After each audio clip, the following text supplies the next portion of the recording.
सनातन वैदिक भक्ति चैनल में आपका स्वागत है। प्रातःकाल योगासन करते हैं। जय श्री कृष्ण। प्रथम आसन भस्त्रिका करेंगे। लंबे लंबे श्वास धीरे धीरे छोड़ते हुए लंबे लंबे श्वास लेंगे, धीरे से छोड़ देंगे। लंबे लंबे श्वास धीरे धीरे छोड़ते हुए लंबे लंबे श्वास लेंगे, धीरे से छोड़ देंगे। इसी क्रम में बार बार करना है, अभ्यास बनेगा। जो भक्तजन प्रथम बार सनातन वैदिक भक्ति चैनल के माध्यम से योगासन वीडियो देख रहे हैं, चैनल को लाइक कर दें, सब्सक्राइब कर दें, कमेंट कर दें, शेयर कर दें। और जो भक्तजन प्रतिदिन सनातन वैदिक भक्ति चैनल के माध्यम से योगासन कर रहे हैं, चैनल को अधिक से अधिक शेयर कर दें ताकि अन्य लोगों का भी लाभ हो सके। इसी प्रकार योगासन करते रहिए और स्वस्थ जीवन जीते रहिए। लंबे लंबे सांस लेंगे, धीरे से छोड़ते रहेंगे। लंबे लंबे सांस लेंगे, धीरे से छोड़ते रहेंगे। लंबे लंबे सांस लेंगे, धीरे से छोड़ देंगे। लंबे लंबे सांस लेंगे, धीरे से छोड़ देंगे। लंबे लंबे सांस लेंगे, धीरे से छोड़ देंगे। इसी क्रम में बार बार करना है। जो श्वास लेने में अवरोध आ रहा है वो भी धीरे धीरे कम हो जाएगा। इस आसन को करने से कई लाभ है। श्वसन तंत्र मजबूत होगा, पाचन तंत्र मजबूत होगा, रक्त संचार बेहतर होगा शरीर में और अन्य आदि लाभ है। इस आसन को करने से प्रतिदिन योगासन आप करेंगे तो आपको लाभ ही लाभ होगा। इसीलिए प्रत्येक वीडियो में आपको यही बताया जाता है कि प्रतिदिन करना है। अपनी दिनचर्या में योगासन को लाइए और किसी एक समय आप निश्चित करके योगासन जरूर करिए। समूह में करिए, एकांत में करिए, जिस प्रकार भी आप करना चाहते हैं उस प्रकार करिए, परंतु प्रतिदिन करना अति आवश्यक है। प्रतिदिन करने से ही आप निरोगी का जीवन जी पाएंगे। इसी क्रम में करते जाएंगे, सभी अपनी क्षमता अनुसार करेंगे। जो प्रतिदिन कर रहे हैं, जो प्रतिदिन करते हैं, वह अपनी क्षमता अनुसार गति को घटा और बढ़ा सकते हैं, परंतु जो प्रथम बार कर रहे हैं मध्यम मध्यम गति से ही करेंगे।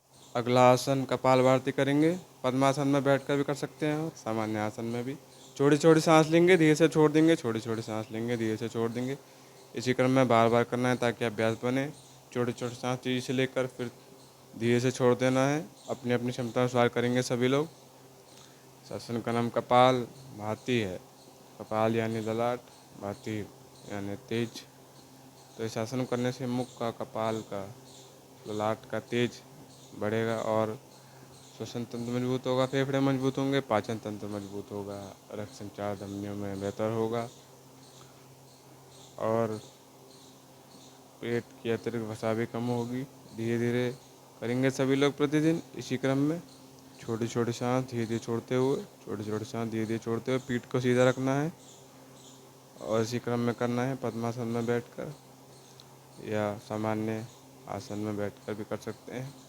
अभ्यास करेंगे तो पद्मासन में भी आप कर पाएंगे। इसी प्रकार करना है, प्रतिदिन करना है। सभी अपनी क्षमता अनुसार करेंगे। जो वृद्ध भाईजन हैं, वृद्धजन हैं, वृद्ध बहनें हैं, बालजन हैं, सभी अपनी क्षमता अनुसार करेंगे। इसी प्रकार करते रहेंगे, प्रतिदिन करना है और नियमित रूप से करना है, तभी आपको लाभ होगा। इसी क्रम में करते जाना है। छोटे छोटे सांस लेंगे, धीरे से छोड़ देंगे। इससे श्वास में जो अवरोध आ रहे हैं वो भी धीरे धीरे कम होते जाएंगे और फेफड़े मजबूत होते जाएंगे। अगला आसन अनुलोम करेंगे। दाहिने श्वास नलिका से लेकर बाएं से छोड़ देंगे, बाएं से लेकर दाएं से छोड़ देंगे, दाहिने श्वास नलिका से लेकर बाएं से छोड़ देंगे। इसी क्रम में बार बार करेंगे तो अभ्यास बनेगा। इस आसन को करने से दाएं और बाएं मस्तिष्क में रक्त संचार बेहतर होता है और मधुमेह जैसे रोग, सर दर्द, high BP, hypertension, anxiety, depression और अन्य आदि रोगों से मुक्ति मिलती है। थायराइड जैसे रोग, अन्य आदि लाभ हैं इस आसन करने से। प्रतिदिन आप इसी प्रकार करिए तो आपको लाभ ही लाभ होगा। एक श्वास नलिका से लेकर दूसरी से छोड़ना है, फिर एक से लेकर फिर दूसरी से छोड़ना है। इसी क्रम में बार बार करना है। नियमित रूप से करेंगे तभी आपको लाभ होगा। प्रतिदिन इसी प्रकार करते हैं और सनातन वैदिक भक्ति चैनल को सब्सक्राइब करना ना भूलें, बेल आइकन प्रेस कर दें। सोशल मीडिया पर भी फॉलो कर सकते हैं, ट्विटर पर, इंस्टाग्राम पर, फेसबुक पर और अन्य सुझाव के लिए कमेंट बॉक्स में कमेंट कर सकते हैं। इसी प्रकार करते जाइए। पीठ को सीधा रखिए, झुकाना नहीं है। इसी क्रम में करते जाएंगे, अभ्यास बनता जाएगा। प्रतिदिन करना है, नियमित रूप से करना है। 1 मिनट से लेकर आरंभ करके अधिक अवधि तक जा सकते हैं। उसके बाद लंबी सांस लेकर मूलाधार चक्र का ध्यान करेंगे और अन्य विचारों को त्यागते हुए केवल मूलाधार चक्र का ध्यान करेंगे और ओम के ध्वनि का उच्चारण करेंगे। ओ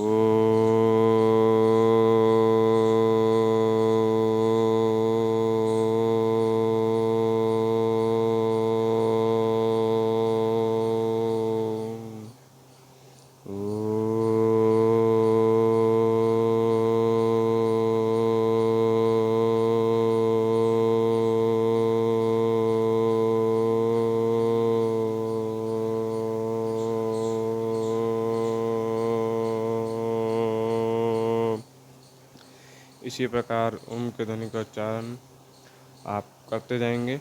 जितने अधिक अवधि तक कर सकते हैं उतनी अधिक अवधि तक करेंगे। अपने अपनी क्षमता अनुसार करेंगे सभी लोग, और ध्यान लगाते रहेंगे। मन भटकेगा तो दोबारा केंद्र बिंदु पर लाना है। इसलिए भगवान श्री कृष्ण गीता में अर्जुन को बता रहे हैं कि मन को वश में करने के दो मार्ग हैं, ज्ञान मार्ग और वैराग्य मार्ग। ज्ञान मार्ग की दृष्टि से आप देखेंगे तो जो बाहरी आवरण है उसे स्थूल शरीर कहते हैं, पंचभूतों से बना है। जल, वायु, अग्नि, पृथ्वी, गगन। जब ये पंचभूतों में लीन हो जाते हैं तो बाहरी आवरण का नाश हो जाता है। उसके बाद सूक्ष्म शरीर, जो भीतरी आवरण है, कुछ समय तक रहता है। उसके बाद पाप पुण्य भोगन के लिए कारण शरीर दिया जाता है।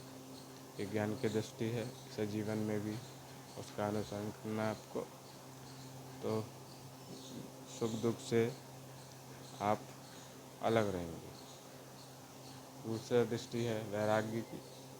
वैराग्य में आपको ये समझना है कि जगत है परिवर्तनशील है, परंतु परमात्मा सदा सर्वदा एक अवस्था में रहते हैं।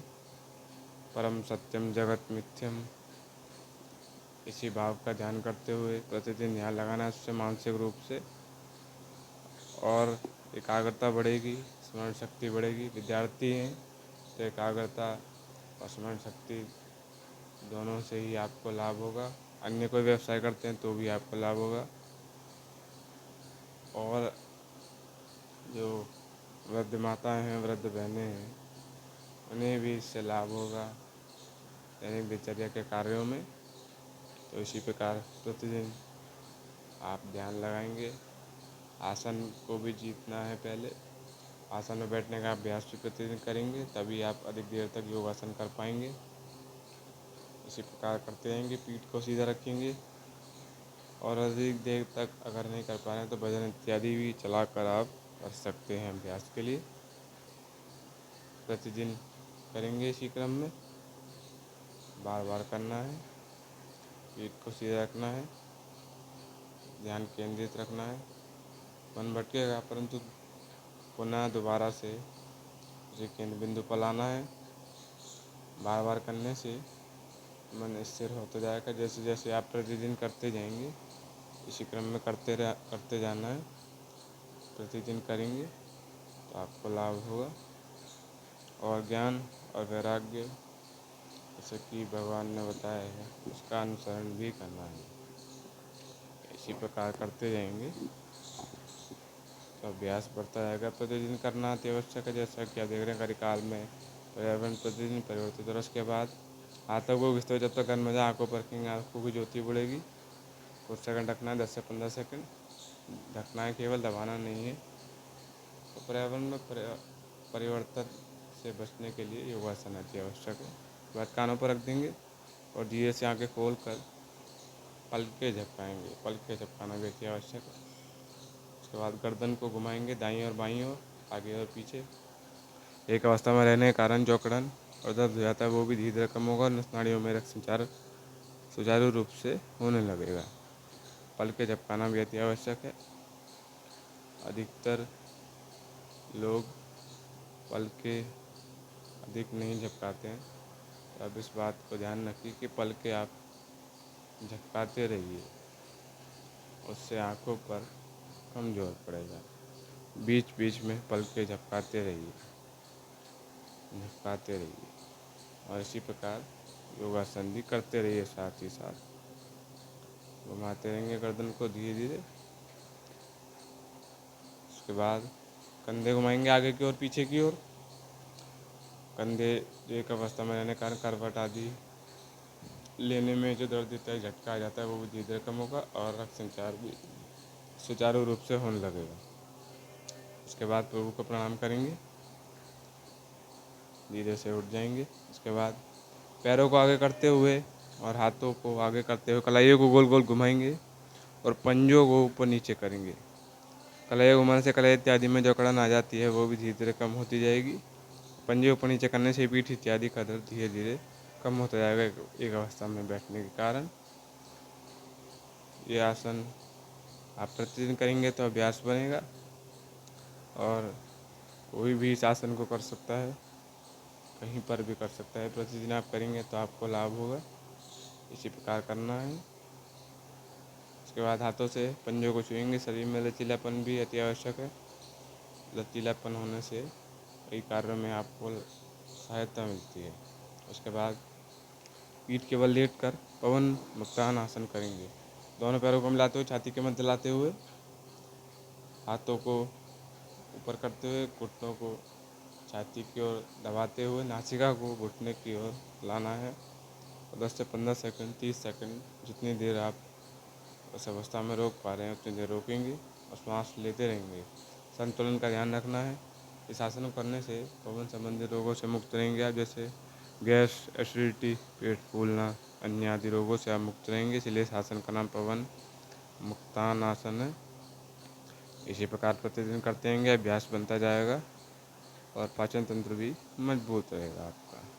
संतुलन का ध्यान रखना है, प्रतिदिन करना है। जितनी देर कर पा रहे हैं उतनी देर करना है। 10 से 15 सेकंड, 30 सेकंड, इस प्रकार करना है। कुछ देर रखने के बाद धीरे धीरे गर्दन को पीछे की ओर लाएंगे और रख देंगे। फिर पुनः दोबारा से लेके जाएंगे गर्दन को घुटनों की ओर, धीरे धीरे उसी क्रम में, और पैरों को पृष्ठभाग की ओर ही रखना है। नासिका को घुटनों की ओर लाना है। श्वास लेते रहना है। श्वास लेते रहेंगे, श्वास लेना ना भूलें। सभी आसन करते समय श्वास लेते रहेंगे आप। श्वास लेना अति आवश्यक है। उसके बाद नीचे रख देंगे धीरे से। फिर पैरों को थोड़ा सा आगे करते हुए सेतु बंधन आसन के पीठ को उठा देंगे बीच से और हाथों से एड़ियों को छुएंगे और श्वास लेते रहेंगे इस आसन में भी। इस आसन को करने से ग्लूट मसल, हैमस्ट्रिंग और रीढ़ की हड्डी की आकृति अगर असंतुलित हो गई है तो संतुलन में आ जाएगी और ऑक्सीजन की कमी पूरी होगी। फेफड़े, छाती खुलेंगी, गर्दन, कंधे सभी मजबूत होंगे, पाचन तंत्र मजबूत होगा और अन्य लाभ है इस आसन को करने से। श्वास लेते रहेंगे, जितना ऊपर उठा पा रहे उतना ऊपर ही उठाएंगे और संतुलन बनाए रखेंगे। श्वास लेते रहेंगे, प्रतिदिन करेंगे, अभ्यास बनेगा आपका। इसी प्रकार करते जाएंगे मध्यम मध्यम गति से। फिर नीचे रख देंगे, फिर पुनः से उठाएंगे, दोबारा से धीरे से उठा देंगे। श्वास लेते रहेंगे और संतुलन भी बना कर रखेंगे। धीरे धीरे श्वास लेते रहेंगे, अधिक तीव्रता से नहीं लेना है, धीरे धीरे लेंगे और संतुलन बना कर रखेंगे। उसके बाद धीरे से नीचे की ओर रख देंगे। उसके बाद हाथों को कंधों की दिशा में ले जाते हुए चक्रासन करेंगे। पीठ को बीच से उठा देंगे पैरों सहित और एड़ी को सीधा कर लेंगे। परंतु इस आसन करते समय सावधानी रखनी, सहायक का सहारा वस्तु का सहारा लेकर ही करना है जो प्रथम बार कर रहे हैं, और सावधानी से करना है, संतुलन बना कर रखना है। इस आसन को करने से पीठ में लचीलापन आएगा, मेटाबॉलिज्म बढ़ेगा, फेफड़े मजबूत होंगे, पाचन तंत्र मजबूत होगा, छाती और फेफड़े खुलेंगे और ग्लूट मसल, हैमस्ट्रिंग, पैरों की अधिक चर्बी भी कम होगी और थायराइड जैसी बीमारियां में भी सहायक बनेगा, हार्निया जैसी बीमारी में भी। उसके बाद हलासन करेंगे। पीठ के बल लेटते हुए दोनों घुटनों को मिलाते हुए धीरे धीरे पीछे की ओर लाना है। संतुलन बना कर रखना है, सहायक की सहायता या किसी वस्तु का सहारा लेकर ये करेंगे। धीरे धीरे पैरों को पीछे की ओर लाएंगे और रख देंगे और श्वास लेते रहेंगे। इस आसन करने से पीठ में लचीलापन आएगा, हार्निया, थायराइड इस बीमारी में सहायक बनेगा, पैरों की अतिरिक्त वसा कम होगी, पाचन तंत्र मजबूत होगा, मेटाबॉलिज्म बढ़ेगा, नर्वस सिस्टम भी मजबूत बनेगा और अन्य आदि लाभ है। इस आसन करने से प्रतिदिन इसी क्रम में करते जाएंगे, आपको लाभ ही लाभ होगा। सावधानी से करना है, मध्यम गति से करना है और प्रतिदिन करना है। इसी प्रकार करते जाएंगे तो अभ्यास बनता जाएगा। इस प्रकार करना है। पैरों को पीछे की ओर रखते हुए हाथों को सीधा कर लेना है और धीरे धीरे नीचे की ओर लाना है, तेजी से नहीं, धीरे धीरे। उसके बाद हाथों को पैरों पर रखते हुए घुटने सीधे करने का प्रयास करेंगे। बार बार करेंगे, अभ्यास बनेगा। बार बार करेंगे, अभ्यास बनेगा। प्रतिदिन करना है। और उसके बाद हाथों को मोड़ कर करेंगे। नाभि की नाड़ियों में रक्त संचार बेहतर होगा और निद्रा भी अच्छी आएगी प्रतिदिन करने से। उसके बाद उष्टान आसन करेंगे। एड़ी केवल रखते हुए हाथों कंधों को दिशा से एड़ी पर रखते हुए पीठ को झुकाएंगे और उस सेवासन में कुछ देर रखेंगे। इससे फेफड़े, कंधे, गर्दन, नाभि, नाड़ी सब मजबूत होगी। पीठ में लचीलापन आएगा और ग्लूट मसल, हैमस्ट्रिंग में भी मजबूती आएगी। प्रतिदिन करना है इसी क्रम में और पीठ इत्यादि का दर्द में भी लाभ होगा। उसके बाद पद्मासन में बैठकर तुला आसन करेंगे। अपने शरीर का भार को उठाएंगे। हाथों को पैरों के से सटा कर रखते हुए अपने भार को उठाएंगे जितना ऊपर उठा पा रहे हैं। इससे कंधे, कमर सभी भाग मजबूत होंगे, पाचन तंत्र मजबूत होगा और अन्य लाभ है। आसनों करने से सावधानी से करना है। अपने भार को जितना उठा पा रहे उतना ऊपर उठाएंगे और सावधानी से उठाएंगे। मध्यम मध्यम उठाएंगे, प्रतिदिन उठाएंगे। इसी प्रकार योगासन प्रभु दर्शन करने के लिए सनातन वैदिक भक्ति चैनल को लाइक करें, सब पर कमेंट करें, शेयर करें। कदें शुभ। जय श्री कृष्ण। राधे राधे राधे राधे राधे राधे।